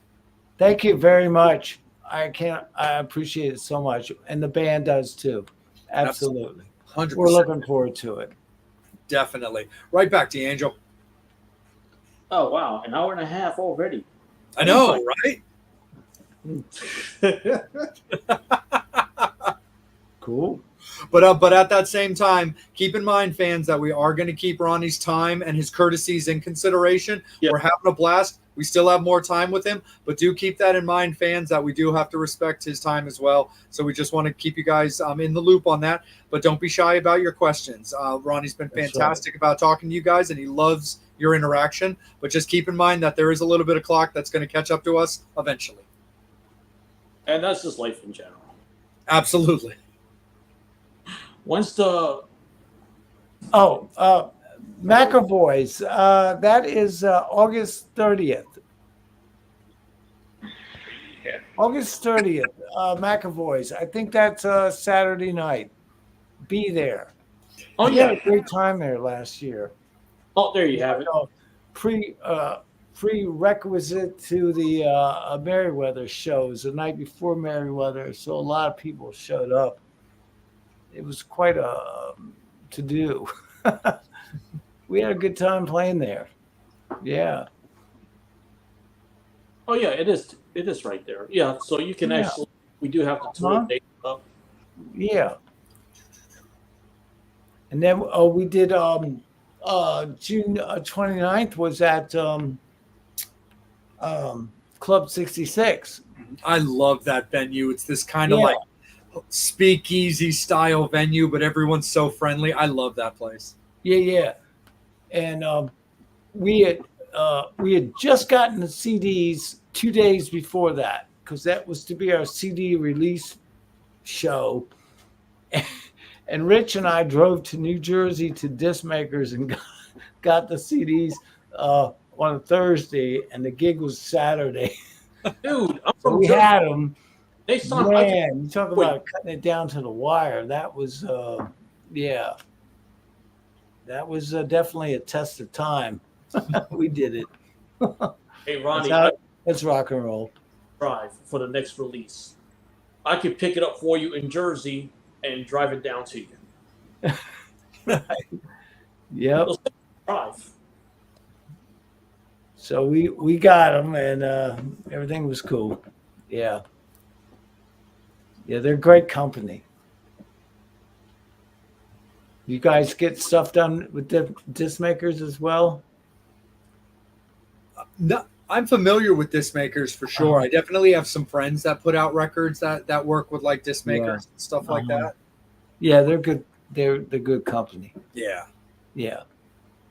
Absolutely. Yep. I was there, and what a fantastic! Bought 2 CDs. The band was great to sign them as well. Awesome. It's about Club 66. Oh, Okay. right on. I was just thinking that too. I was like, Tiffany, is that the Club 66 show that you're talking about? That's awesome. Oh, yeah, yeah. Because I see that Andrea was saying that she was at the Club 66 show as well. Tiffany, yeah, I know who that is, and John, they're friends of mine. Yeah, Yep. yeah. Oh, Hey, yeah. you guys. Oh, no, Yeah. totally. Jennifer and Andrea, we love that you guys watch. Oh, yeah, yeah. Cool. That's wild. What time is the Whiskey Go Go show up in California? I'd say we go on at 10:30 at night. I actually asked the manager for show advance today. He says it's a little too early, but he'll get to that in a couple weeks. He likes to time it out just right. However, from playing there with the Kicks band, you play last, you go on at 10:30 to 11-ish, till about 12, to Wow. 12:30, something like that. So our show will be like 10:30 or 11 at the Whiskey.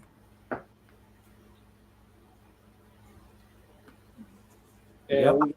we got DK. Oh, that's a good question. Oh, Going back, what guitar and amp did you record the first album with, and do you still have them? yeah, I still have the black Les Paul 71. It's a 71 Les Paul custom.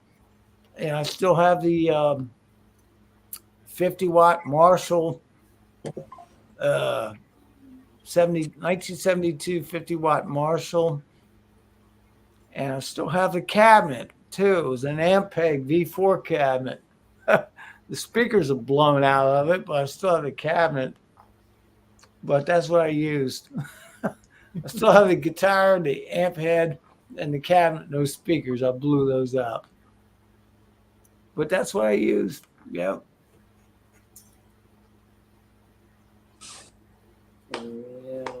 Still have it.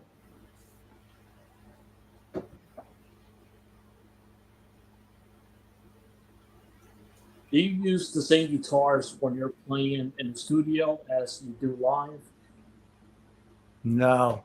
I mean, it depended on like with the Kicks band. Like there was a time like when we did a hotwire record, it was a total torture for me to figure out how do I get all my favorite guitars to the West Coast to record on a record, but then at the same time, I'm going to go back on the road out there, and where do my guitars go to? It was quite a big deal back then to figure things out. Now it was a little more easily done more easily because I recorded for the You Can't Ruffle My Feathers. I recorded all the guitars in my basement, the drums, the vocals, Rich's guitars were done at the studio. However, all my old amps and guitars are downstairs. I recorded everything here on my own and flew it into the record. That seemed to work for me. Plus, the engineer came here a couple times, and that's how I operate.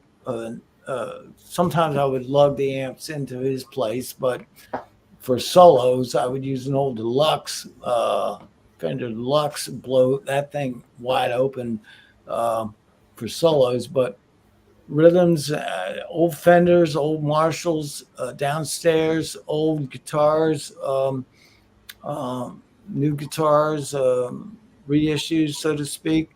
That's what I used. I don't. I pick and choose. Like I have like about 100 guitars setting out. Unfortunately, I've had to sell about 10 lately to keep the family going. But until I start making money again.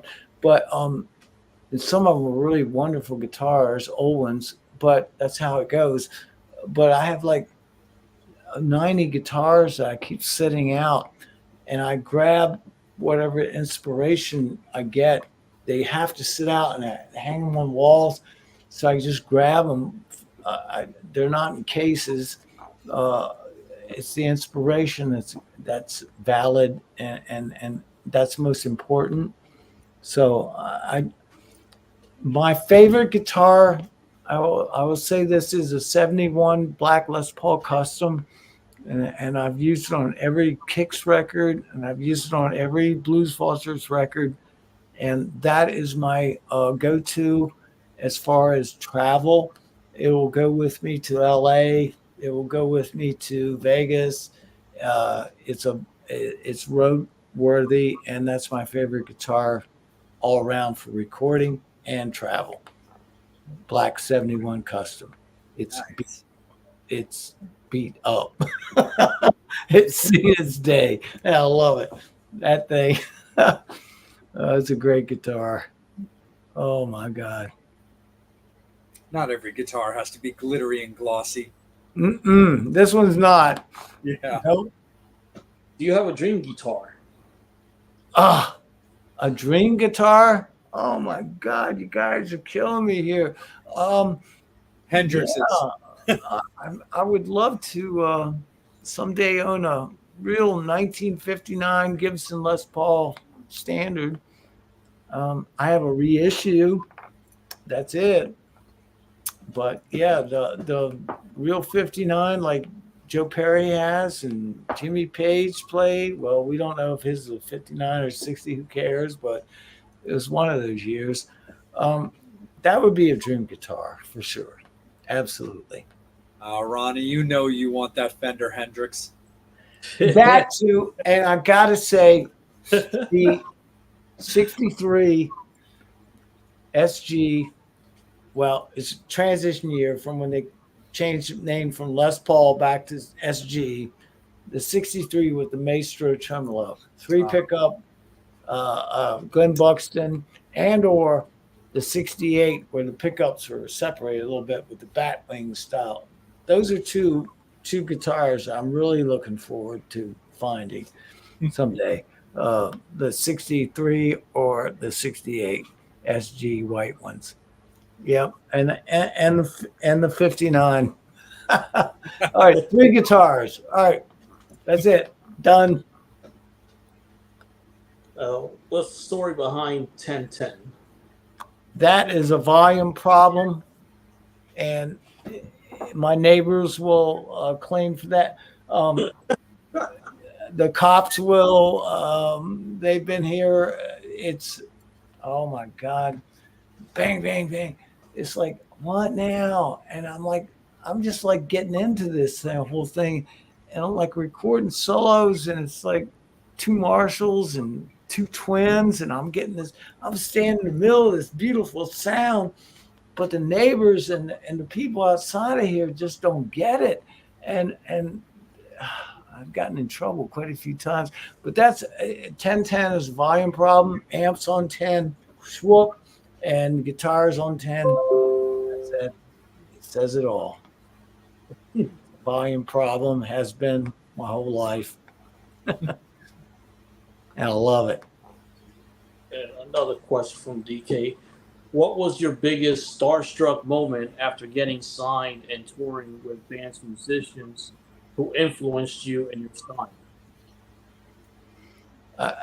I have to say that for me was when I was 14 years old and I got my first band after playing guitar for about 5 years, and I got my first electric, and I told myself, I want to play the Capitol Center by the time I'm 25 years old. That was the big rock and roll place down near DC, Largo, Maryland. Everybody played there, 23,000 people.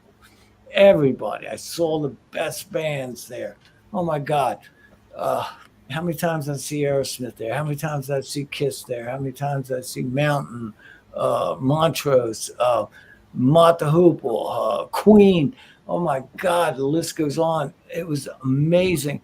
And my goal was to play there by the time I was 25 years old.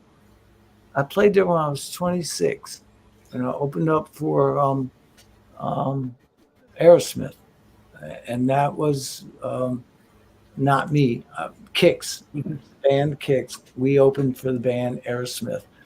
And that was a big to-do for me. that I never took it for granted, and I still listen and learn their riffs to this day. What can I say? What a great contribution to rock and roll, that band. But it was an honor to play there with them. And I got to play there again another 5 years later with Rat. So I got to play at this venue that held 23,000 people and opened for two great rock bands. I can't say enough gratitude for that. What can I say? And the questions are getting better and better. What's the craziest thing a fan has done to meet you?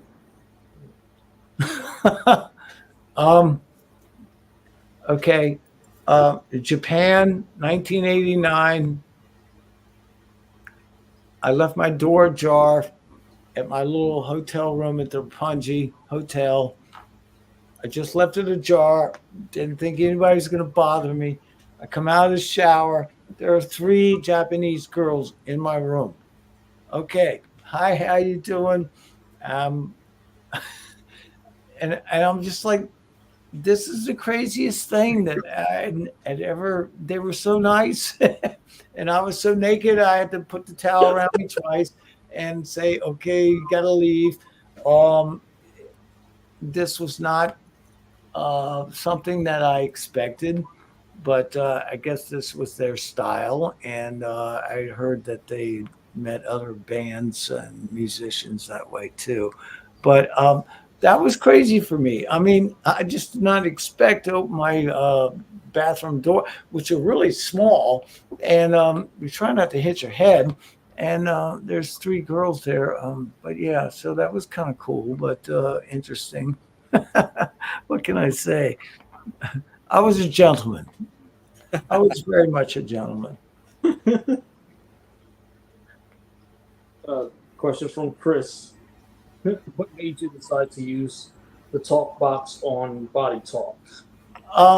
Well, the fact that it was recorded on that song, there was, I mentioned there was 6 months where I was not in the Kicks band. And so Brad or somebody recorded that talk box on the Body Talk song on Cool Kids, the record I didn't play on. So when I got back in the band, which was 6 months later, I had to do all these songs off that record and tour that record. So I had to use the talk box. It was just pre-recorded. I don't know. It was the part that either producer or somebody in the band came up with. I was just following the lead, I was just like, okay, this is what the song requires. This is what I'm going to do. However, I always have liked to use talk. I've always liked to use the talk box. From way back in the Aerosmith days, you see Joe Perry with the bag. Those bags came from the 60s. They were actually wine bags back in the 60s. And I know a couple guys that own them. They're expensive. They're psychedelic looking, like the Steppenwolf. The guitarist from Steppenwolf used it on a couple different songs on Steppenwolf Live. Suki Suki Sue, I think, was one of them.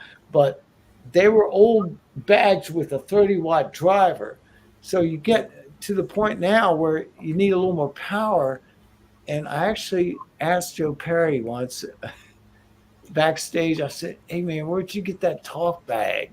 He goes, oh, you make it. He was just like, I could tell you really didn't want to talk about it. But he said, you make it. I went, what do you mean? He said, I made it. I put a horn driver. I was, okay, horn driver. He goes, I put it in a leather bag because you duct tape the shit out of it. I remember him saying that to me. I was like backstage. Brian and I went backstage. There was a point where they were all sober. We were sober. And it was like our management our accountant was their accountant. This was 1991 or some crazy year. And so I'm walking beside Joe Perry and I asked him this and he told me, and I was like, within 2 weeks, I had one made with the horn driver and a leather bag. The fringes on it, the whole thing. I had a leather guy make me this talk bag, and I had it hooked up to a 100-watt Marshall. And that's what I would use on Rock and Roll Overdose. If we ever did Body Talk, I used it on that one. And I also used it on this new Blues Washers record quite a bit. The song Step Aside, Mr. Hyde has a lot of talk box on it, which if I had to remix it and redo it, would have been totally different than what the engineer. That was a whole thing between the engineer and I that didn't work out quite right, because I had a whole artistic design for the talk box in the song. I had to let it go a little more avant-garde to his liking. He'll be the last time I work with that engineer ever again. What can I say? Man, We made a great record. This got to hear. Ronnie, tell everyone about the time you auditioned for Kiss. Oh, that was a nerve wrack. I was so nervous. I was like, yeah, it was during the 6 months period where I was kicked out of Kicks for bad behavior. And I got kicked out of that band a few different times for bad behavior. I never quit, though. I did get fired a few times and rehired. I was kind of like the Ace Frehley of the band or something. I don't know. But I love Ace Frehley. I went to see him recently. It was just great. I had a blast at his show. It was so cool. Kiss. Shit. I was in Los Angeles, and there's a 6 months period where I wasn't in Kicks during Cool Kids, and I hung out with Tommy Lee. We'd pick up girls and we'd drink and do all that stuff back then. And he had the first Kicks record, and he's trying to hook me up with musicians. He was a pretty cool guy to hang around, and I had a blast. Went to a few rehearsals, saw him play. I went, yes, this is rock and roll in the beginning again. Once it's starting up. At that time, I heard from this girl who she was a groupie. What can I say? We had groupies back then, and what can I say? Groupies were a wonderful thing at the time. They helped keep band members going. They helped me keep me going. And she told me about this audition, and it was in between apparently Ace Frehley and Vinnie Vincent. And I was like the 120th guitar player in there. Yeah, this girl named Bambi got me this audition. Oh, she was dating the drummer, Eric Carr. God bless him. May he rest in peace. And she got me the audition, and I seen Kiss a couple times. Like I saw him at the Capitol Center, a place that I talked about earlier in this interview, where I saw everybody play in Largo, Maryland, where I was able to play a couple times, gratefully. But she got me the audition, and I remember Paul Stanley showing me the chords on my old beat up Les Paul, and it was in the key of C. I never heard the song ever. To this day, I don't know what the song was. And then I started playing, and the Marshall blew up. Now, you'd think that Kiss would have stacks of Marshalls in the studio, right? There was one Marshall and one cabinet. And I blew that amp up, being 1010. So there I am, nervous, standing in front of Gene Simmons in the control booth. And I'm like looking at him going, the amp's not working. So I get in my van. I have my van, a 75 GMC, which I still have, I'm proud to say. And I drove back to Larrabee Street to my apartment, got a Marshall that I had. Only my Marshalls were 74s, 73s. They did not have a ground plug on them. So I go there, plug in, and it's going zzz, got this buzz going. So Gene Simmons sitting in there making out he's shaving, and I'm like nervous as shit, standing right in front of me. He's in, between the glass booth, and I'm like, oh shit! Now he's making fun of me because my amp's buzzing, and I just hit an A chord. I was like, let's roll this, So he did, and but the thing that was so cool was when I got done. I think they were playing cat and mouse with a bunch of guitar players. There was one guy after me. I knew he wasn't going to get the gig because his girlfriend was there with him. Forget that. And sorry, but you know what I mean. And just rock and roll. And the fact that Gene saw that I made a record with Kicks, and the fact that he said you play like Paul Kossoff, that was a big compliment to me, and I appreciate that. Paul Kossoff being from the band Free, he's one of my favorite guitar players. So that alone to me was a big compliment, and I got to meet those guys and hang out for an afternoon. It was cool. I enjoyed it, and I'm grateful for it. And we appreciate, man. Thank you. To me, it's awesome just having you here. We're coming on the 2-hour mark, believe it or not. Wow. We just want to be really respectful of your time and not go up to 2 a.m. And you're like, okay, when's this interview going to end? That's all right. No. I had a blast. Thank you. You guys ask great questions, and you get me inspired, and I'm ready to kick some ass, kick some rock and roll ass here coming up this month. I'm ready now. You guys did it to me. Thank you. You shot in the arm, man. I need it. Thank you, guys. You're so welcome. That's a compliment to me and Angel, man. I mean, hell yeah. we our biggest thing is that when we get to talk to our guests is like that you guys have a good time, you feel respected, like you enjoyed yourselves, and that you felt that your conversation is beneficial to yourself and your band. That's how I feel. And thank you. And the respect that you showed the Blues Vultures, and you can't ruffle my feathers. I poured my heart and soul, and the band did, into this record. And I hope that people can hear that, and I hope that they buy it or get to listen to it at some point and enjoy themselves. Thank you. Absolutely. Ronnie, I got one more thing for you before we let you queue up your socials and let people know where you can be found. And just kind of a fun question. I want to take you back real quick to the Headbangers Ball days, because I want to ask you about music videos, because I always find it an interesting topic where some musicians are like, because obviously back then music videos are so vital to a band's success when MTV was actually at music television and stuff like that. Yeah. How did you look at music videos? Were you like, oh man, it's so repetitive and I have to play the song 50 times and have a camera in my face? How did you look at music videos back then? I enjoyed it.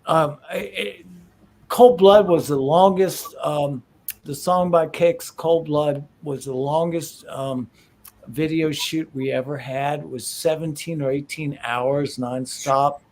But the director, producer, I'm Marty Collin. I'm not remembering his name, but he was. I'm sorry, what? Marty Collin? Marty. Yeah, he was fantastic. I'm getting his name wrong. He did some Bangles videos. He was like the hot shot. He worked our asses off. I'm sorry, I forget his name, but that we knew that it was something good was going to come out of this, and his direction and the fact that he put the whole thing together. We had other videos where the directors didn't have a clue about what was going to happen. We actually had to write our own script on the spot.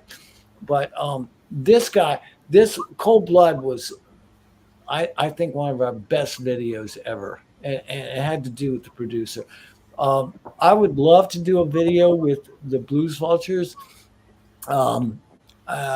and I've actually been thinking about that recently, trying to find somebody that can do this, and the aura, the scenario, the vibe that I want to project through the video would have to be sought out. So yeah, I think it's important, and I wouldn't mind doing that again. Absolutely. That's awesome, man, for sure. That would be a super thing that'd be a super killer package. We already got the album, the CD, we got a vinyl coming, and then perhaps a music video. Oh man, I hope so. That would be sick, Ronnie. That would be so yeah. cool. But again, Ronnie, we got a pop up from DK Ravel, so we want to honor that. Go ahead, Ronnie. Well, I play drums. I'm not the best drummer in the world, but I certainly love playing them, man. I just give me the sticks and I'll go to town. I love playing drums, and of course bass guitar. Clifford, our bass player from the Blues Vultures, he's still going through medical conditions. We've had hired guns playing bass with us. He played on the second track. It's called Electric Stars.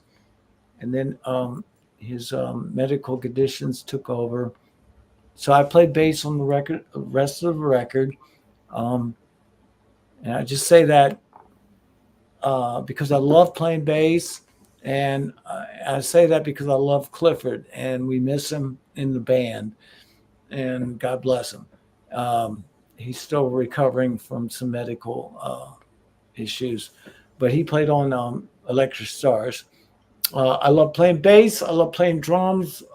Give me a guitar or ukulele, anything with strings on it, I'll pluck at it. And I got, as you can see, my banjo. My banjo is right here. I'll play this thing too, open G with the short G string. Anyway, that's, I just love music, and I've got harmonicas upstairs. That's a test. Yeah. I'm just like baffled by the harmonica. Steve Whiteman can wail harmonica. So can Jeremy White, who played on our record, my friend who wrote songs, written songs with me. He's out in L.A.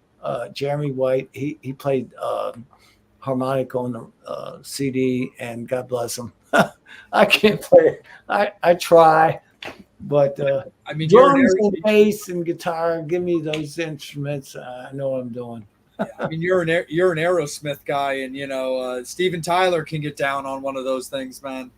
Oh man, tell me about it. It's amazing. That's who I listen to. He's amazing. And Steve Whiteman's really good too.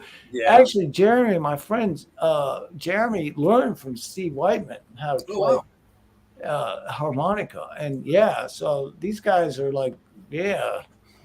And I know Steve learned from listening to Steve Tyler too, for sure. Yeah, it all passes down. Absolutely. No, 100%. And Ronnie, again, thank you so much, man. But before we let you go for the evening, please let all the fans know where you and the Blues Vultures can be found. Well, we got a Facebook page. It's Blues Vultures Facebook page, and Bandcamp, the Blues Vultures Bandcamp.com. Awesome. There's the album. You Can't Ruffle My Feathers. That's it. And again, fans, thank you guys so much. Metal Summoners, thank you guys so much. Make sure that you're catching the Blues Vultures out on tour. Again, thank you so much on behalf of Ronnie Younkins. We want to give a shout out to the Mad Shad channel on YouTube, who's the guy who actually designed our bitchin' intro. So we appreciate Shad for putting that together for us, and it was definitely appreciated. And so go ahead and give his page a like on YouTube if you guys are YouTube people. But again, Metal Summoners, thank you guys so much. We got a pop-up from Paul Jones. Are you going to be at Kicks Fan Fest? I will not be there. Gotcha. No. So, Paul, that means you got to come out to a Blues Vulture show. That's there, my friend. I'll be there. Absolutely. Again, thank you so much, Metal Thank Summoners. you, guys. Guest Love you. announcement over the weekend for next week's episode. All right. We look forward to seeing with you guys in a week and hanging out with you guys. Again, we appreciate Ronnie Younkins and his time on behalf of the Blues Vultures. Thank you so much. Metal Summoners, thank you guys for supporting Ronnie and all of his endeavors. You can find Angel Alamo at Angel Alamo 78 on Instagram. You can also find him on Facebook. You can find me on Instagram at Salem.vampire, and I'm on Facebook as well. And you can definitely make sure that you're following the Metal Summit on Facebook and YouTube. That is where we are live. That is where you are watching Ronnie right now. So make sure that you like, follow, and subscribe to those pages so you can see all these amazing interviews with great conversation. And also follow our Instagram page because that's where the guest announcements come out first. So thank you guys so much, Metal Summoners. We love you. Take care of yourself. On behalf of Ronnie Younkins, on behalf of myself, and on behalf of Angel, we will see you guys in a week. Have a great rest of your week. Have a great weekend. Be good to each other, and we'll see you guys soon. As always, you've been watching the Metal Summit.